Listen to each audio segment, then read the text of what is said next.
Shalom, selamat malam bagi kita semua pendengar setia kami di RRI Pro 1 Medan di 94,3 FM. Berjumpa kembali dengan acara kesayangan kita, Mimbar Agama Advent, yang ditayangkan setiap hari Sabtu pukul 19.30 waktu Indonesia Barat. Dan pada malam hari ini kita sangat bersuka cita oleh karena pembicara kita yang akan menyampaikan firman Tuhan bersama dengan kita di sini, Bapak B. Panggabean. Selamat malam, Bapak Panggabean. Selamat malam pendeta. Apa kabarnya? Selamat malam seluruh pemirsa kami dimanapun Anda berada. Luar biasa pendeta. Terima kasih Bapak Panggabean. Dan pada malam hari ini bagi pendengar setia kami dimanapun kita berada, yang ada di sekitaran kota Medan, ada Bapak Siburian, kami sapa dulu, selamat malam.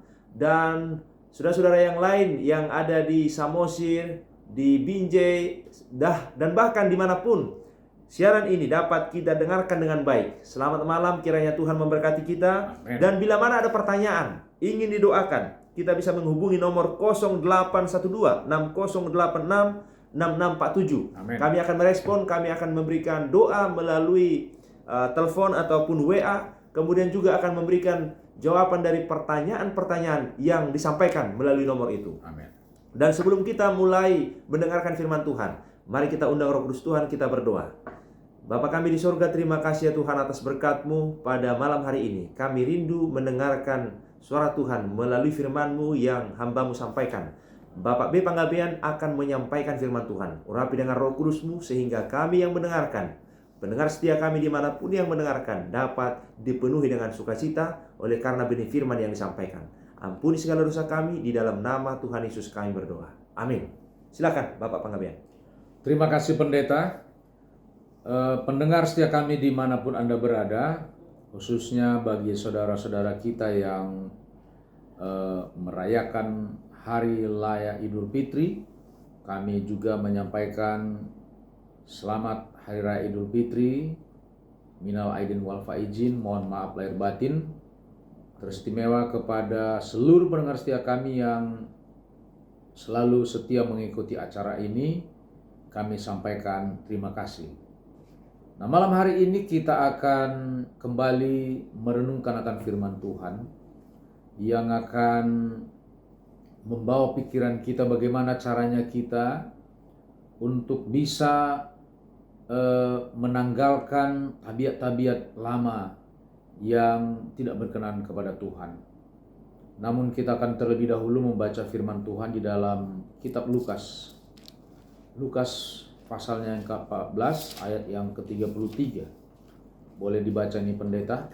Lukas 14 ayat 33, demikian pula lah tiap-tiap orang di antara kamu yang tidak melepaskan dirinya dari segala miliknya tidak dapat menjadi muridku. Iya.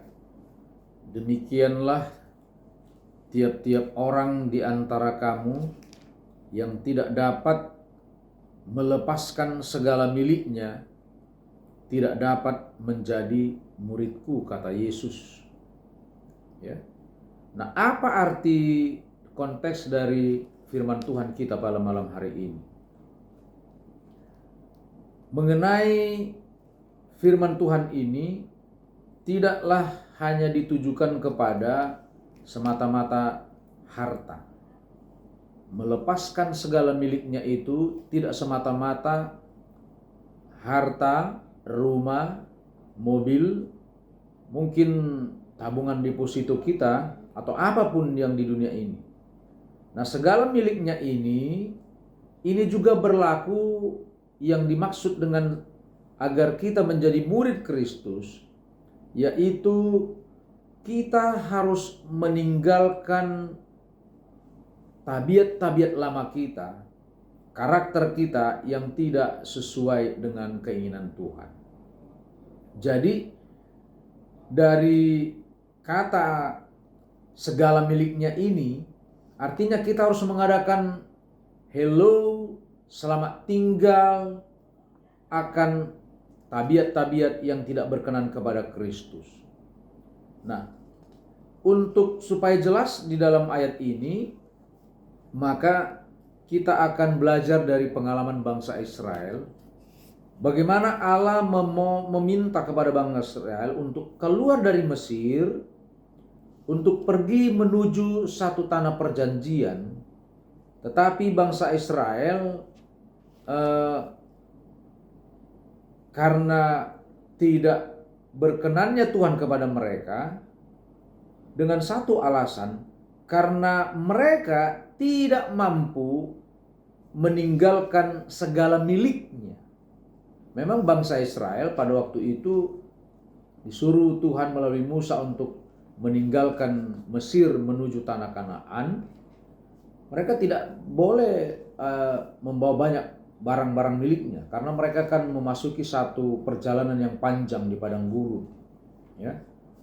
Tetapi walaupun mereka mungkin berhasil tidak membawa semua miliknya di padang gurun di dalam rencana mereka memasuki tanah Kanaan, tetapi satu yang tidak mereka bisa tinggalkan adalah tabiat-tabiat, kebiasaan-kebiasaan yang mereka alami di tanah Mesir.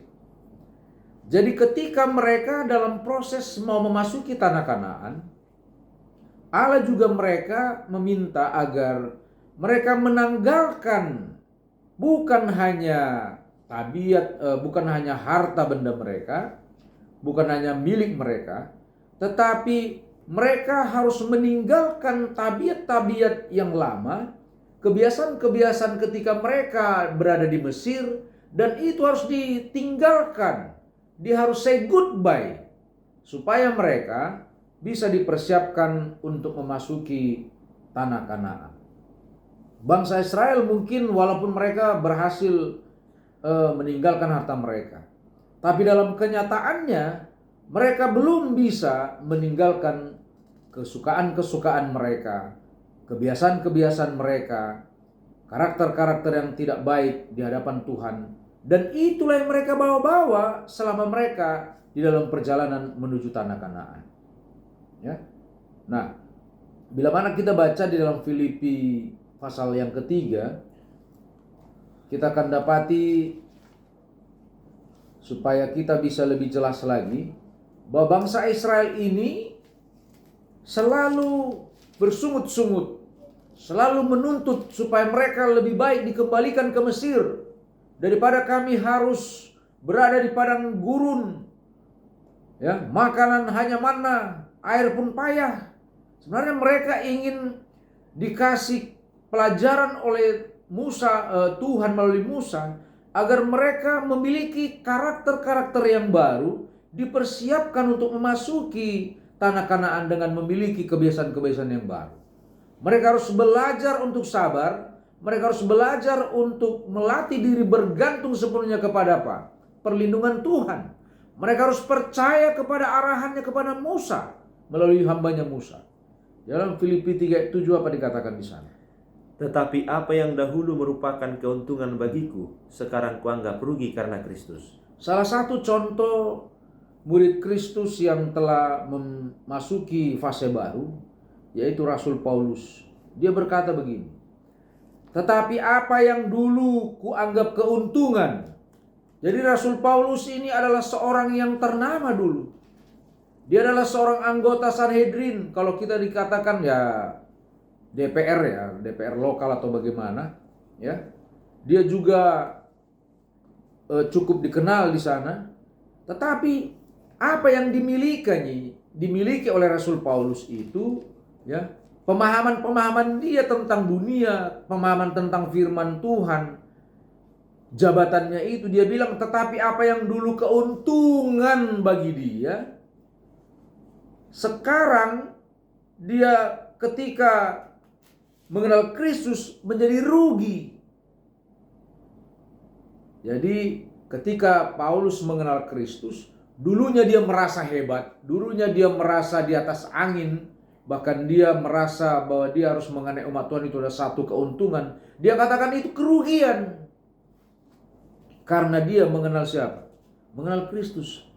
Jadi umat Tuhan, saudara-saudara pendengar setia kami dimanapun berada, ketika kita mau mengenal Kristus, mau mengikut Kristus, mau menjadi murid Kristus, hidup kita harus diubahkan. Hidup kita harus memiliki satu kehidupan fase baru. Sama seperti bangsa Israel yang mau dipersiapkan memasuki tanah Kanaan duniawi, mereka juga harus meninggalkan karakter. Bukan hanya harta yang ditinggalkan, tetapi kebiasaan-kebiasaan yang baik yang mereka biasakan di waktu di Mesir, itu harus ditinggalkan, ditanam, dibuang, ditinggalkan di padang belantara. Kalau mereka mau memasuki tanah Kanaan. Nah, karena apa? Karena Allah melalui hambanya Musa melihat bahwa umatnya ini sudah tidak benar lagi ketika mereka berada di Mesir. Jadi Musa mau supaya mereka ini kembali bergantung kepada Tuhan, mengikuti perintah Tuhan, menuruti akan firman-firman-Nya, dan mereka dipersiapkan untuk memasuki satu fase yang baru. Mereka harus belajar rendah hati, mereka harus belajar untuk bekerja bukan sesuatu yang fana, tetapi bekerja untuk sesuatu yang bersifat abadi. Nah, bila mana kita baca dalam Kolose pasal yang ketiga, kita akan mendalami lagi, ya, bagaimana cara kita untuk bisa masuki fase baru ini. Kolose pasal yang ketiga ayat 8, apa dikatakan di sana? Tetapi sekarang buanglah semuanya ini, yaitu marah, geram, kejahatan, fitnah, dan kata-kata kotor yang keluar dari mulutmu. Ya. Jadi Rasul Paulus kembali menasihatkan umat Tuhan yang di Kolose dan kepada kita yang hidup pada akhir zaman ini. Ketika kita mengenal Kristus, maka kita harus membuang sifat-sifat apa tadi itu pendeta? Ya, boleh dibaca sekali lagi. Marah, geram, ya, fitnah, kata-kata kotor, segala sesuatu yang menurut kita mungkin yang sering kita ucapkan, kita lakukan, katanya lepaskan dan buang.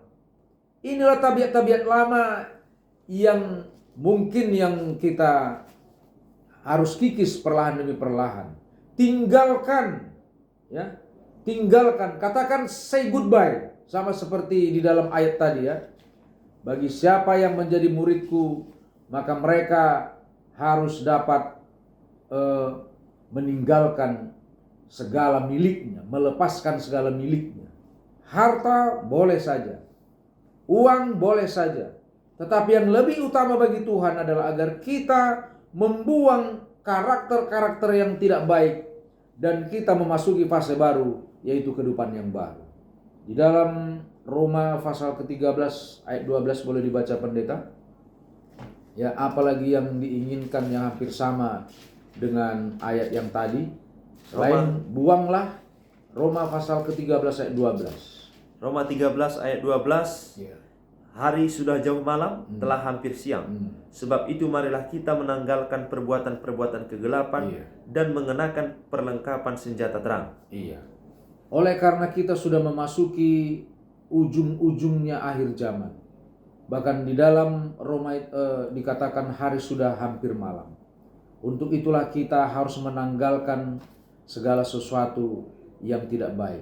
Saudara-saudara, menurut sebuah penelitian, ya, ada yang mengadakan penelitian bahwa ketika kita melakukan satu perbuatan 21 kali berturut-turut, maka itu sudah dipastikan akan menjadi kebiasaan kita. Apakah itu kebiasaan yang baik? Apakah itu kebiasaan yang buruk? Jadi kita melakukan satu peristiwa di atas 21 kali berturut-turut, berarti memang itulah kebiasaan kita.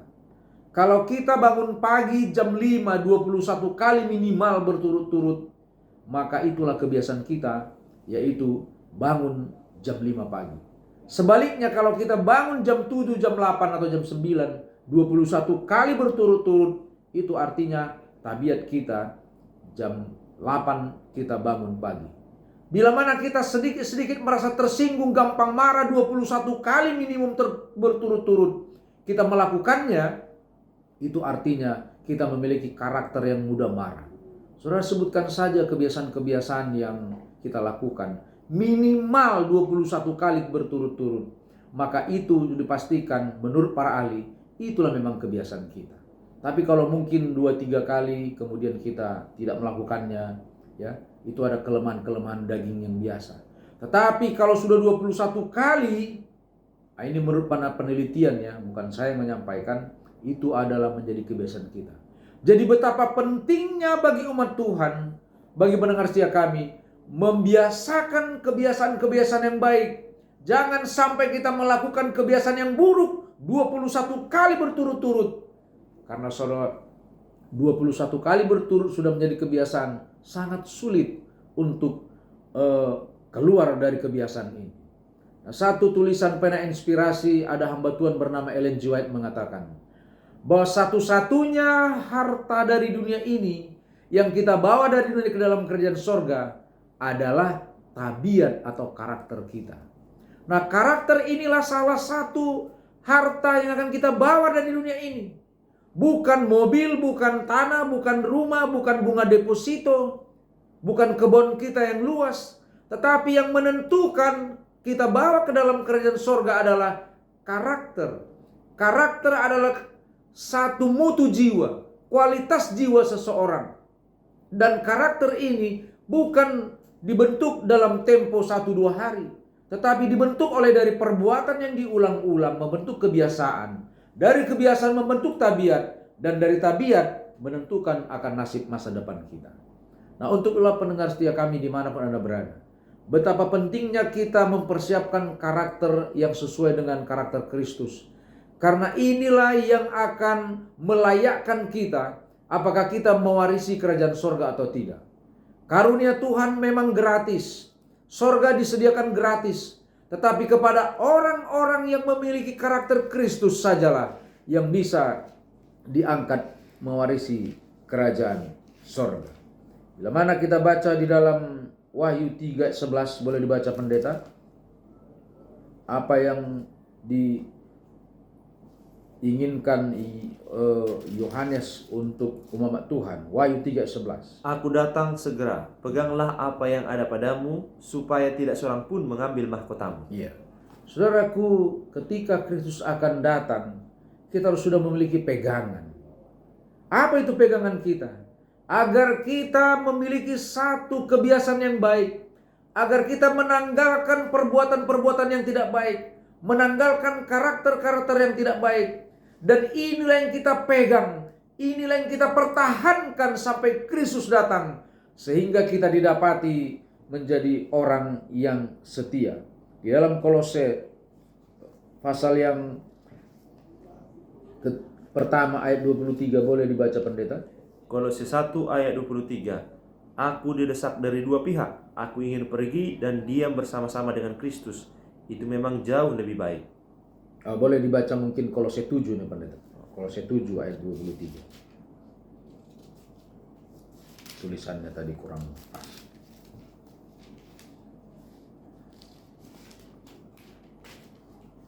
Kolose 7 ayat 23. 1 ayat 23. Kolose 7 ayat 23. Sebab itu kamu harus bertekun Iya. dalam iman. Iya. Tetap teguh dan tidak bergoncang, dan jangan mau digeser dari pengharapan Injil yang telah kamu telah dengar, Iya. dan yang telah dikabarkan di seluruh alam di bawah langit, Iya. dan yang aku ini Paulus telah menjadi pelayan. Iya.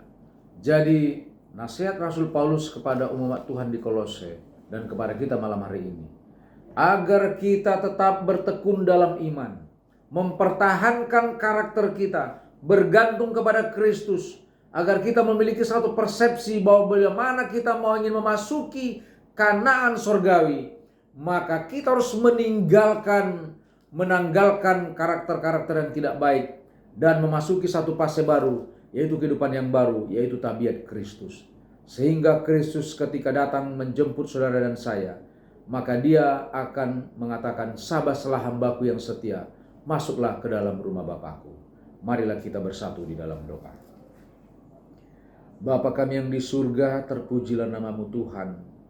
Oleh karena pada malam hari ini kembali kami bersekutu melalui acara Mimbar Agama Advent yang disiarkan oleh RRI gelombang 94,3.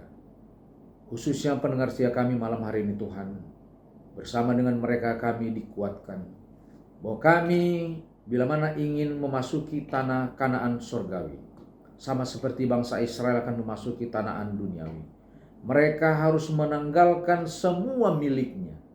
Miliknya bukan hanya harta, bukan hanya apa yang menjadi kepunyaan mereka, tetapi yang lebih terus istimewa adalah agar mereka meninggalkan kebiasaan-kebiasaan yang tidak baik. Karena kebiasaan-kebiasaan itulah yang memenjarakan mereka, itulah yang membuat kami sehingga kami tidak bergantung kepada Tuhan. Inilah yang harus kami pegang pada akhir zaman ini karena hari hampir sudah malam. Dan inilah yang akan menjadi karakter-karakter umat Tuhan, yaitu bahwa kami harus bergantung dan kami harus memperkuat iman kami. Ketika Kristus datang pada kali yang kedua, kami ditapati tetap setia. Berkatilah seluruh pendengar setia kami dimanapun mereka berada. Berkati mereka dalam segala usaha tangan mereka. Bila mana mereka dalam keadaan kurang sehat, berikan kesehatan. Dalam pergumulan, berikan kelepasan. Dan biarlah berkat Tuhan menjadi bagian kami. Berkati juga hamba-Mu beserta pendeta dan RR yang sudah menyiarkan acara ini. Terpujilah nama-Mu, di dalam nama Yesus kami berdoa dan mengucap syukur. Amin. Amin.